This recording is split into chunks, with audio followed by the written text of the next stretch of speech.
Sir, I'm gonna need you to step aside. Whatever's strapped to your leg just made our scanner panic, and to be blunt, it looks like you're hiding a weapon from a dystopian future. The TSA officer's voice rang out over the murmur of the airport terminal, loud enough to turn heads. He raised an eyebrow at the shimmering alloy protruding from beneath Captain Elijah Eli Reeves' pant legg's high-tech prosthetic. A few nearby passengers actually leaned in for a better look, curious or maybe just nosy. Eli, 72, jaw clenched with visible restraint, didn't blink. It's a military-issue prosthesis, IED in Kandahar. There's nothing sci-fi about losing your leg in combat. The agent badge reading Sanders just smirked like it was a joke. Yeah, okay, RoboCop. Secondary screening. Step over here. End of the line. 9 minutes later, Captain Eli Reeves stood barefoot, arms out, enduring the pat-down like a criminal. As latex-gloved hands ran over his back, a voice barked out from the front of the terminal, confident, clipped, military. The flight's captain, a severe woman with the bearing of a Navy commander, strode out of the jetway and right up to the checkpoint. If you think warriors deserve dignity, not sarcasm, for what they've sacrificed, drop a salute in the comments.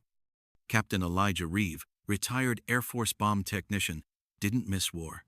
But he missed the structure. Civilian life was chaos. Lines, noise, disconnection. Airports, especially, felt like a game he hadn't learned the rules for. For 3 decades, Eli had disarmed death itself. IEDs buried in sand and trash piles, wires coiled like serpents under playgrounds. Now, his enemy was an overzealous security checkpoint, and an artificial limb that beeped louder than a slot machine jackpot. The prosthetic was brilliant titanium bone, carbon fiber skin, microprocessors that calculated pressure and tilt in real time. Walking felt almost normal, but to airport scanners, it was a red alert. Every single time. Today's flight? Boston to Denver. Destination? His granddaughter's college graduation. A milestone he refused to miss, even if it meant enduring this routine circus. He'd arrived early, anticipating the drill. Slacks to partially obscure the tech, a tidy Oxford shirt, lightweight jacket. He carried both military ID and a VA letter explaining the prosthetic came ready for battle. And still, the moment he stepped through the scanner, sirens. Again. A young TSA agent badge named Callan motioned him aside with the kind of smugness only the very bored or the very power-hungry carry. Right this way, sir, Callan drawled. Looks like we've got a real piece of machinery here. His eyes dropped to Eli's left leg. That a jetpack, or you just trying to sneak a robot on board? Eli breathed through his nose. Prosthetic limb, medically necessary. I've got the documents. He reached for his satchel, but Callan flapped the hand like he'd heard this story 100 times. Yeah, everyone's got papers.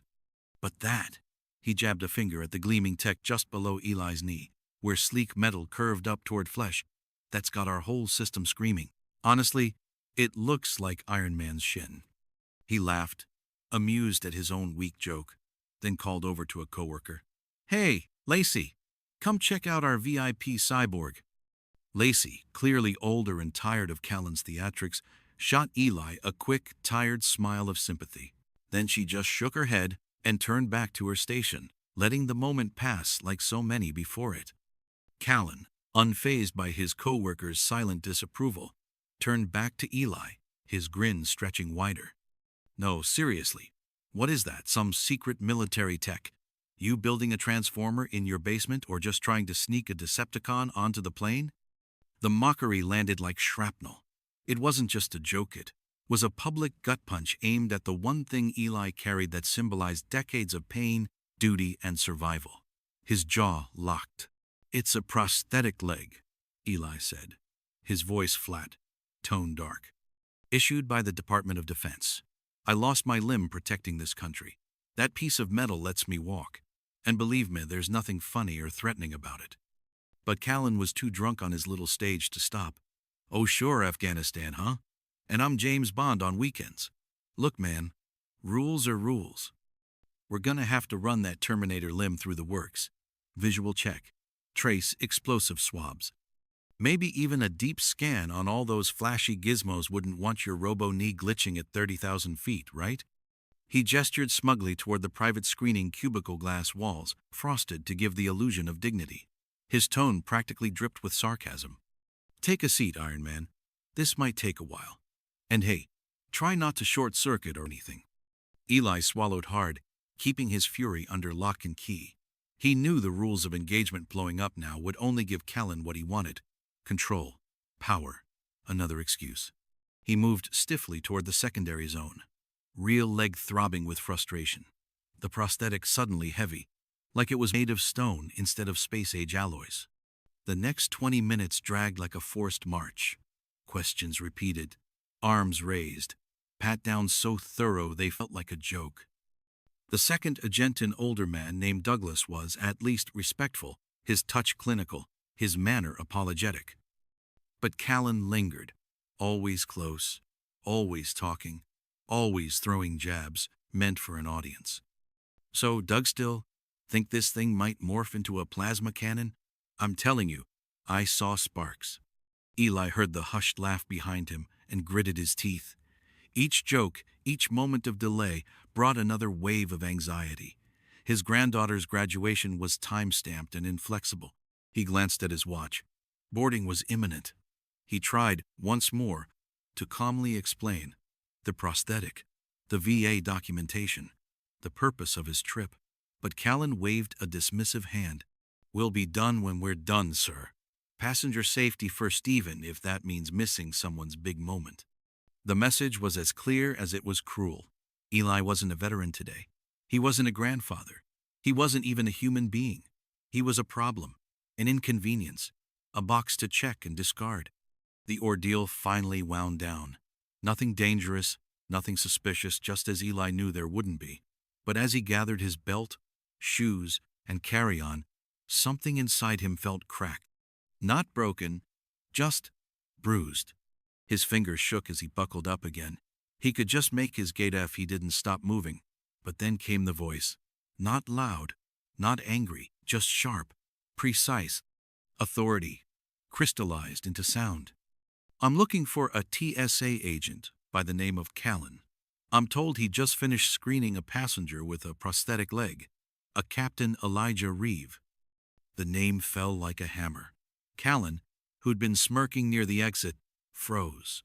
Color drained from his face as his eyes shot toward the main checkpoint. That voice, he knew it. Every TSA agent knew it. Or others like it. The voice that didn't ask. It commanded. The voice belonged to someone who radiated command, someone who instantly outranked every soul in earshot. Striding straight through the checkpoint with no need for lines or pleasantries, flashing clearance that shut down questions on sight, was Captain Marcus Delane, lead pilot of Flight 227, headed to Denver. Captain Delane was in his late 40s, built like an athlete, with an air of strict precision that never dulled. Former Air Force, a legend among crew for his surgical attention to detail and his unflinching support of veterans. What brought him here? A quiet heads-up from a gate attendant, who'd been discreetly tipped off by veteran Agent Lasaith, same one who'd witnessed Callan's mockery of Eli Reeve. Lacey had seen it all. The restraint, the humiliation, the escalating arrogance. She'd recognized the quiet storm building inside Eli and decided someone needed to step in before that storm exploded. Captain Delane scanned the checkpoint, locked eyes on the man in question. Agent Callan, he said, voice calm, too calm, the kind that makes a room go still.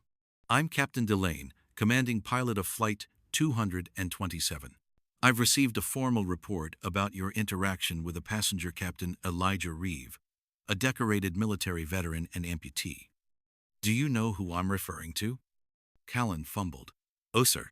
2 was just doing protocol. His prosthetic leg, it had triggered alarms. Looked odd.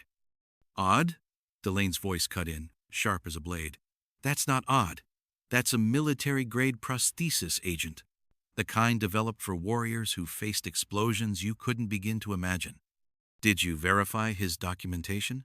Did you show him even the baseline respect due to any human being, let alone someone who's lost a limb in service to the flag we both swore under? We performed the standard secondary screening, sir, Callan mumbled, wilting under the pressure. Did that screening include sarcasm? Did it involve mocking his prosthetic, calling it Terminator Tech? Was public humiliation part of your checklist today, Agent? Captain Delane never raised his voice, but the words hit like thunder. Around them, TSA staff went silent. Even nearby travelers paused, tension thick in the air. Callan looked like he wanted to vanish into the floor. "Two didn't mean any disrespect, sir. Your conduct says otherwise," Delane said flatly, the temperature of his voice now sub-zero.